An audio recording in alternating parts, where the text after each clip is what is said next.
Good, bad, and the ugly for Chelsea, ladies and gentlemen. Welcome back to Football Therapy with me, your host, Jan. I do hope you're doing well. I really do hope that maybe not such great news on the Rodrigo front, but Chelsea have gained a advantage in the transfer market after Manchester United's really critical collapse in the European final. No Champions League football for them. Probably won't even get 40 points, although as Chelsea fans, knowing they play Aston Villa on the final day, we hope they do, and more. Lots of transfer stuff to speak about today. Take a deep breath, close your eyes, maybe even plug your ears. Chelsea are being linked with Joao Pedro, a Brighton player. Hugo Ekitike yet again being linked to Chelsea by Fabrice Hawkins, and that might not be the worst thing. We'll remind ourselves of how they perform. We'll look at their X value pages, which will be a good demonstrative thing to see how good they are, of course. But you know, with the likes of Manchester United, who had been linked with trio Victor Osimhen, Victor Gyökeres, and Liam Delap, of which would all be good additions to Chelsea, now Manchester United does not look like an attractive proposition, you'd have to say, at all. And of course, in the wake of Rodrigo, possibly being too expensive for Chelsea, which we'll get into.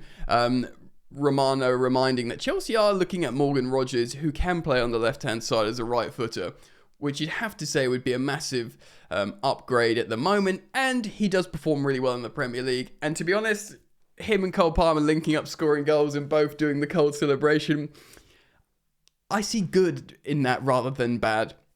Welcome back to Football Therapy, guys. Please do consider supporting the content. I've been feeling the love recently, and I'm very thankful for that. So thank you for dropping a like on the video, and if you want to subscribe, you're welcome to. Hit the bell if you choose to. Let's go. Alright. So yes, Manchester United did flop, and the worst has happened. Tottenham Hotspur have won a trophy. We will not spend time talking about that, though I have been covering it meticulously on my non-Chelsea channel, Football Yannick, which also has daily content just like this Chelsea channel, Football Therapy. So if you're interested in that, go check out Football Yannick. But we're going to talk about some transfers today. Of course, the season hasn't ended for us like it has for Man United, and indeed Tottenham in a good way. We've got two finals. One win gives us Champions League. The other one gives us a trophy for the first time in a long time and is a good feeling. Right, so Rodrigo. First of all, the stories were suggesting both Arsenal and Chelsea were keeping an eye out on Rodrigo.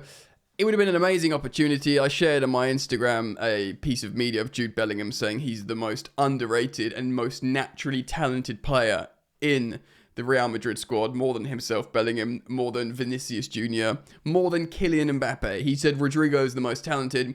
He wants to play on the left, he has to play on the right, and he works really hard defensively. Sounds perfect for the Premier League. He probably would cost like £85 million or something, 100 million euros-ish. And his wages won't be perhaps as big as Osimhen's demands, but they'll be big. Now, apparently, there's been reports suggesting this is too much of a price package for Chelsea. I think in terms of the winger.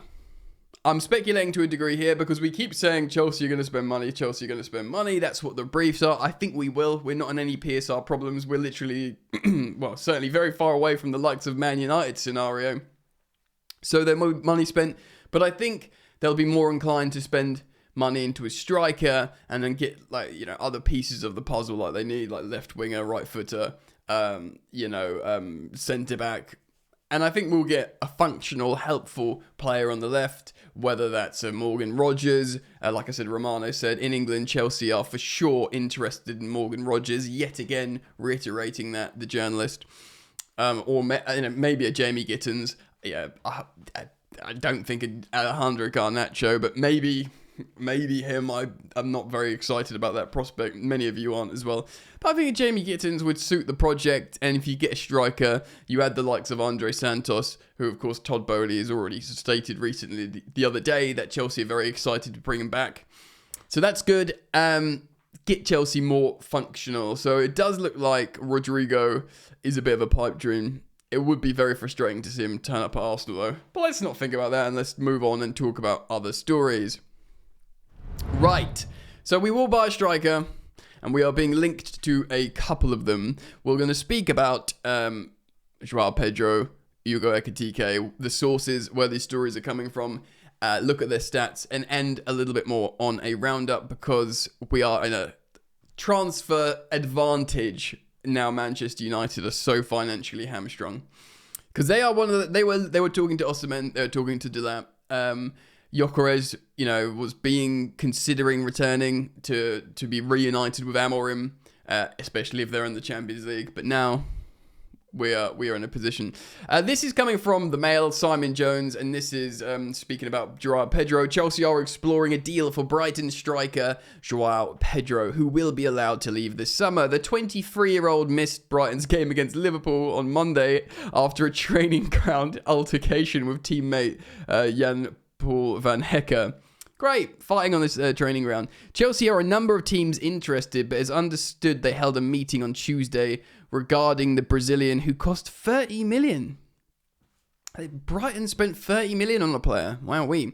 Chelsea would be willing to offer around 50 million, with the possibility of other players being offered in the deal, potentially even a loan. We certainly have a big roster of players that we could offer. Of course, we're looking at Liam Delap, of course, of Ipswich, who has a £30 million release clause. Listen, we'll look at both the X value pages in a minute. That's from the Daily Mail. I'm not going to share the page because it's riddled in ads. Just quickly, Joao Pedro is a good player. I had him in my FPL for ages, which was a good sign. Especially like last season, this season, he looks like a great young player. And when we were being like loosely linked to what's his name, Evan Ferguson, I was like, no, bring me Joao Pedro out of either of them. I understand it's a meme, it's a Brighton player, and I understand how that is not alluring and not sexy in the grand scheme of things. I agree, I'm with you, my friends, but he is, this season, if someone said to you, who do you want to start, Joao Pedro or Nico Jackson, with the greatest respect of Nico Jackson, I'd still probably put Joao Pedro ahead of him.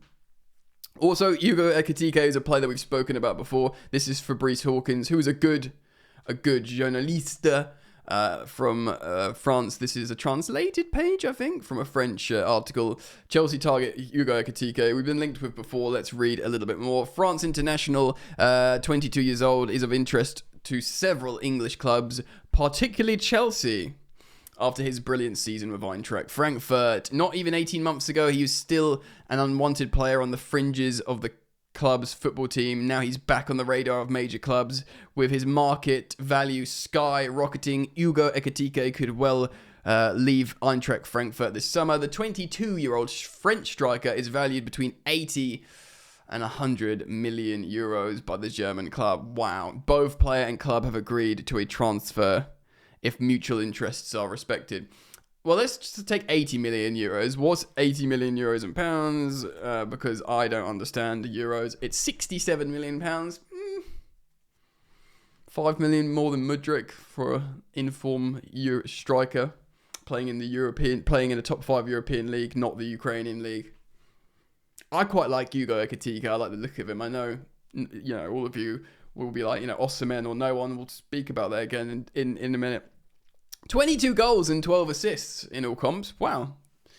34 goal involvements. Hugo Ekitike was one of the key player Frankfurt's direct qualification for the Champions League. They finished third in the Bundesliga. So he's a 22-year-old striker who got a top 3 finish in the Bundesliga as their first choice striker. In a good position on the blue shortlist, several English clubs have approached the player and the club. Among them is Arsenal, Liverpool, Chelsea, of course, all looking for a striker. So are United, but they aren't paying that money for a striker, especially now. The London club, Chelsea, have placed him on a high on their shortlist. Of course, we've got Šeško and Osimhen. Hugo Ekitike joined Frankfurt. Yeah, we don't need to hear about the backstory. Right, so let's look at some X-value stuff, starting with Joao Pedro. I must say, he's got the Star Trek spider chart, which is positive. Good at assisting, good at shooting, good at carries, good at aerials. Boy, how do we need that. And good at passing.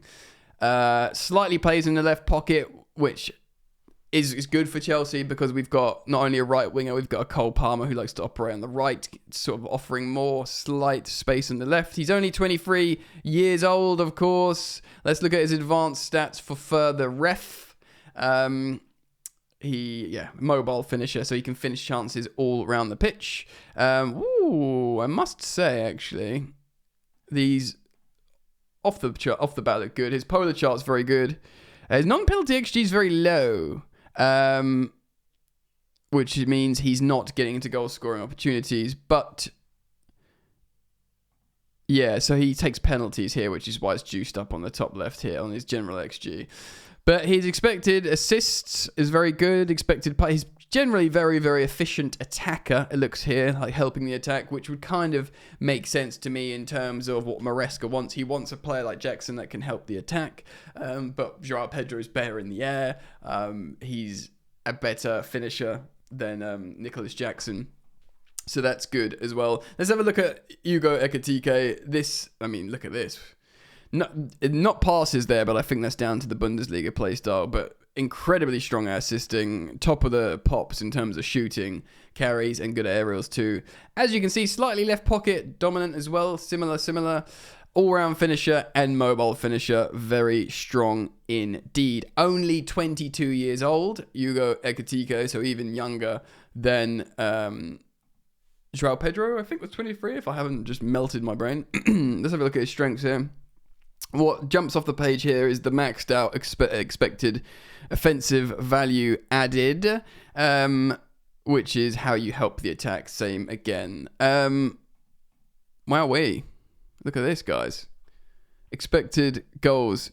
He's in the top 2% of all strikers in Europe, and that's the same for non-penalty as well, because let's be real, Cole Palmer will be on penalties. Very strong for expected offensive value added. He's getting assists, which is important because Cole Palmer is an amazing finisher when in confidence, and you need someone feeding him.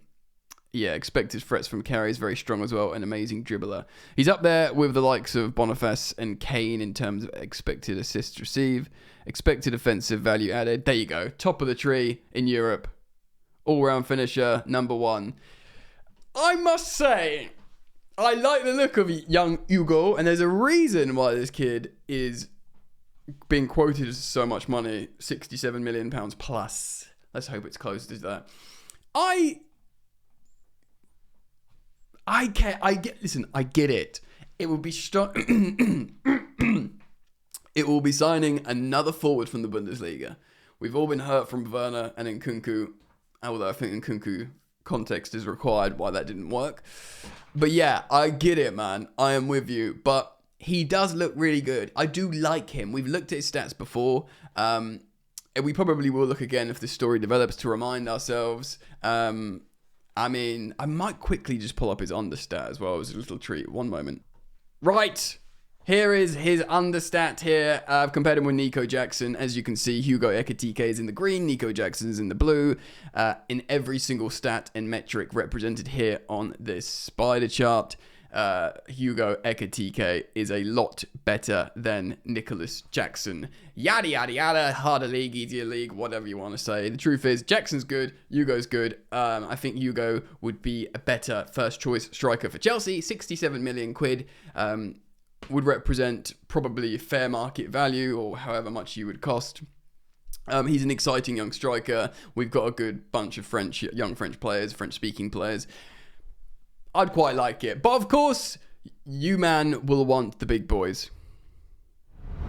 Arteta's preference at Arsenal is the unobtainable Alexander Isak, who they themselves have a run for a top 3 finish. Maybe, can they still finish second? I think they can. They'll think they've won the trophy. They'll think, let's win the Premier League next season. Isak will stay. He's unobtainable. Arteta really likes Seshko. They've been profiling him for a while. The new sporting director at Arsenal, Berta, his name is, he really likes Gyökeres. Of course, who else needs a striker? Liverpool, they've just won the Premier League. Nunez is going to go to Saudi. They will buy a striker. They've not been heavily linked with many of the same names. Of course, Manchester United have been linked heavily with strikers Chelsea are looking at. Victor Osimhen. Now, Osimhen had been speaking to them. If he goes there now, then he must just friggin' want to play for Man United, because that is mental if you go there now. Like I said before, Victor Gyökeres now is... he probably was thinking, well, Ruben Amorim got the best out of me. If they win the trophy, if they get Champions League football, I could go to Man United. Again, the victors, both the victors, surely aren't going to Man United. Delap, I did think was interested in United, generally. We'll see what happens there. Again, I've been very firm on my position with Delap. I think he's good. I think, again, he's better than Jackson. He starts over Jackson. I'll take him. But I understand we all want the big sexy signings, the big names in Gyökeres and Osimhen. Now, we've just simply gained a transfer advantage with this situation with Manchester United. Even if we don't qualify for the Champions League, we've still got at least, the Europa League over United. If we're in the Conference League again, that's a whole fever dream we'll have to deal with. So yes, there are options, and Chelsea will buy a striker. We will buy a striker. Whether it's a Seshko, which actually has grown on me as I've been making videos and looking at his numbers, but he was bottom of the tree for me early doors. Joao Pedro would feel underwhelming, even though he's ultimately a good player. It doesn't surprise me he's on the list. Hugo Ekitike, I straight up like, just probably the same amount as I like Liam Delap. Hugo Ekitike also has PSG will receive a sell-on clause, 20%, should Frankfurt sell him.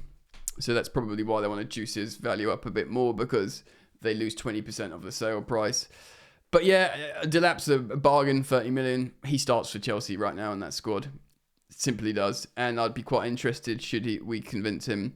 And then, of course, there are the victors in Gyökeres and Osimhen, but they would have huge wages. But yeah, make no bones about it. We're at a big transfer advantage now. Man United are in huge trouble. I've actually covered that meticulously and closely on the second channel, Football Yannick, their financial situation. It's pretty darn miserable. Link in the top of the description for that. But guys, let me know what you think about the situation with the strikers we're being linked to. Obviously, a lot hangs on if we beat Nottingham Forest or draw with them. And if we draw with them and Man United somehow get something out of the Villa game, I think we're okay. We might have fifth, and then City will finish fourth. I don't know. We'll cover that as and when it comes. But as always, I'll thank you for joining me here on Football Therapy. Thank you for dropping a like on this video. Thank you for subscribing to this YouTube channel. And I hope to see you back here soon, mate. Take care of yourselves. Peace. Oh, press the wrong button. Peace.